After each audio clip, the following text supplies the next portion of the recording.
y a cet aspect d'ambivalence qui est mais une ambivalence très particulière, elle est inscrite dans le niveau de cette façon-là. Il y a la fragmentation, c'est-à-dire que ces voix, pendant tout un temps, ça a une sorte de sens. Et par exemple, quand il s'agit de l'Entmannung, ça a un sens par rapport à l'ordre du monde. Mais au fur et à mesure que les choses avancent, en même temps qu'il y a le ralentissement, il y a aussi le fait que ça devient de plus en plus absurde. C'est-à-dire que les voix se dégradent en réalité, et puis les oiseaux miraculés qui portent ces voix et qui portent en même temps du jus de cadavre, eh bien, ils disent des phrases qu'ils ne comprennent plus eux-mêmes. Ils disent des bouts de phrases, et même, c'est au point qu'on peut leur faire prendre un mot pour un autre, simplement parce que le son ressemble un petit peu. Abendroth pour Atemroth, etc., des choses comme ça. Donc, voilà, il y a cette évolution. Donc, tous ces facteurs me font dire que... Mais ce n'est pas le sens d'un diagnostic médical, mais on n'a pas affaire à une paranoïa. Bien sûr, ça a un commun avec la paranoïa, c'est la projection. Mais il y a cette fragmentation, il y a la déréalisation, il y a l'hyper-réalité portée sur les mots, il y a la diffusion de pensée. Tous ces traits sont extrêmement marqués. Je suis très étonné qu'on parle de paranoïa, c'est vraiment... Quelle serait ton hypothèse? Ce serait une paraphrénie au sens de Freud, c'est-à-dire vraiment, n'est-ce pas, la raison pour laquelle Freud... Quelle serait la distinction entre paraphrénie et paranoïa? Il en parle à la fin. Phénoménologiquement. C'est ce qu'on appelle aussi la démence précoce ou la schizophrénie. Oui, mais on n'a pas trouvé de mot pour ça, mais c'est pas. Mais c'est un vieux terme, paraphrénie. Mais Jacques Postel en parle, c'est un psychiatre historien, et si je me rappelle bien, il définit la paraphrénie comme une entité, une sorte de combinaison de schizophrénie et de paranoïa, ce qui collerait assez bien avec Schreber. Mais il y a en plus, comme autre aspect, il y a quand même des aspects mélancoliques avec le délire de Cotard, où il n'a plus d'organes, il n'a plus de larynx. Ça fait un peu oui, délire de Cotard. Mais attention, là je parle de paraphrénie dans le sens où Freud l'utilise à la fin. Il préférerait le mot paraphrénie pour désigner la démence précoce. Donc en fait, à mon avis, la nature du délire, c'est un délire de démence précoce ou de schizophrénie. Ou quand ces mots n'est satisfaisant pour décrire cette réalité. Mais, n'est-ce pas, ce qui fait que Freud probablement hésite à poser ce diagnostic, c'est le fait que le handicap social est très limité. C'est-à-dire que Schreber peut continuer à, d'une part, avoir toute sa production, et puis à avoir des relations sociales, à avoir des amis, à faire partie de clubs, etc. Et puis, même assez longtemps à exercer son activité. Donc, c'est peut-être ça qui a retenu Freud de poser un diagnostic de ce qu'on appellerait de démence précoce. Mais la nature du délire, c'est vraiment typique. Mais c'est la survenue tardive, c'est ça que vous voulez dire, parce qu'il a commencé à développer ça à la cinquantaine. Non, c'est la question de la nature du délire.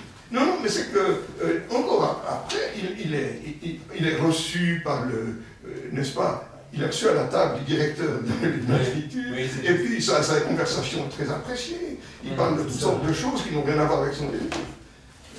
Mais il essaie de faire cette discussion sur la paraphrénie et la démence précoce, juste à la fin du texte, avant le supplément. Il essaie de faire cette discussion, en tout cas. Mais il maintient la musique. Voilà, mais je pense que comme Freud a très peu fait des théories sur les psychoses, en fait, pour lui, ça c'était un modèle de psychose qu'il essaie de développer, donc sans connaître le patient, et il met la paranoïa comme modèle généralisé de la psychose, dans le sens que je trouve que la question de la libido, c'est ce retrait de la libido du monde vers soi, dans cet aspect narcissique de la psychose qu'on peut retrouver sur plusieurs types de psychose.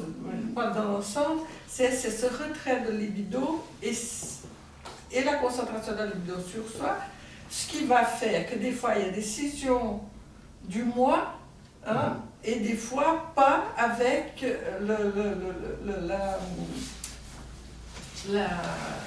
l'hypocondrie, donc, et même la mélancolie, on ne voit pas beaucoup de scissions du moi, mais on voit bien qu'il y a une scission plus compliqué. Hein? Donc c'est toujours moi, il n'y a pas une esquisse vraiment à proprement dit, mais une esquisse vraiment très fine dans le moi qu'il faut s'apercevoir avec le temps. Alors je pense que lui, il fait une théorie de la psychose qui est plutôt globale, et il met comme modèle la paranoïa. Mais c'est vrai que c'est pas, il n'a pas eu beaucoup d'expression, c'est plutôt un truc du langage. Enfin, Alors justement, sur quoi je voudrais attirer l'attention, justement, c'est, quand je parle de diagnostic, c'est pas tellement le but de classifier Schreber, mais c'est le but d'être sensible à cette qualité particulière des mots, de la langue délirante, parce que ça a quelque chose d'extraordinaire. Si on se réfère, par exemple, comme Lacan le fait, aux notions de Jacobson sur les fonctions du langage, eh bien, ces mots-là, on ne peut pas les situer. On ne peut pas les situer. La chose à quoi ça ressemblerait le plus, c'est les mots du langage poétique, n'est-ce pas? Si je dis l'éveil jaune et bleu, les phosphores chanteurs, ou bien si je parle de la troisième rive du fleuve, pour parler de Guimarães Rosa, eh bien, voilà, ça a une qualité particulière. Et là aussi, il y a une qualité semblable, et je crois que c'est important d'être attentif à ça. Donc, dans la relation avec un patient qui parle comme ça, il ne s'agit pas de dire « Ah oui, celui-là, il est schizophrène ». Il s'agit de se dire, comme quand on joue une pièce de musique, il y a les dièses ou les bémols qu'il y a à la clé, c'est une sorte d'ambiance générale qui est donnée, toutes les mélodies vont se déployer dans ce registre. Hein. Et alors, de la même façon, si on entend ça, il faut, naturellement... Donc le registre de la paranoïa serait plutôt persécutoire, chose qui n'est pas la chose la plus importante. Là, la chose importante, c'est la qualité des mots et des phrases, parce que les phrases de Schreber ont aussi quelque chose de très particulier. Être sensible à ça, ça ne signifie pas... C'est très important aussi de ne pas donner aux patients l'impression qu'on veut s'approprier, qu'on veut jouir de ces créations langagières. Mais je crois que c'est important de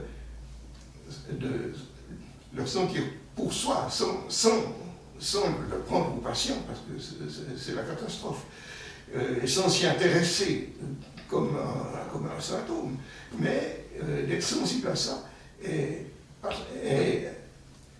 transformer, mais en soi-même, le thérapeute transforme cette hyper-réalité en réalité, si on veut, du type poétique, si on se réfère à la classification de Jacobson. C'est-à-dire que donc cette question de l'hyper-réalité, de la qualité des mots, c'est très important, et c'est d'ailleurs pas pour rien que l'acte d'écriture a été, pour Schreber, ce qui lui a permis de concilier ces deux mondes, c'est-à-dire le monde où il existe des vraies personnes, même si on ne les connaît pas bien, et le monde où il n'y a que des marionnettes. Et ça, c'est une difficulté qu'il a pu surmonter par le fait d'écrire son document, qui au départ n'était pas un document littéraire. Au départ, c'était une pièce à ajouter au dossier juridique, pour que le tribunal prononce sa libération.